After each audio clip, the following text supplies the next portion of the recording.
Araceli de Moya, vicealcaldesa del Ayuntamiento de Oropesa del Mar. Bueno, estamos en las fiestas de Villarreal porque usted no se pierde una.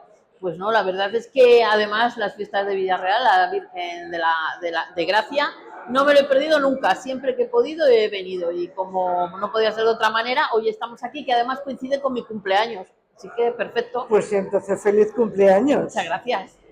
No le pregunto cuántos porque supongo que la traducción es mucha sabiduría. Claro, ya está, lo dejamos ahí, ¿no? Lo dejamos ahí.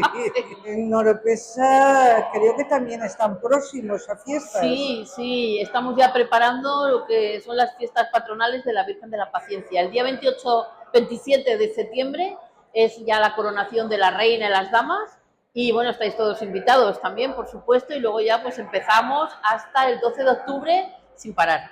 Felicitar primero las fiestas de Virgen de Gracia aquí a toda la población, que se terminen de la mejor manera que se pueda, que aguante el cuerpo y que se repongan un poquito y se vengan a Oropesa. Están todos invitados a las fiestas también patronales, que vengan a disfrutarlas allí con todos los oropesinos y las oropesinas. Os esperamos.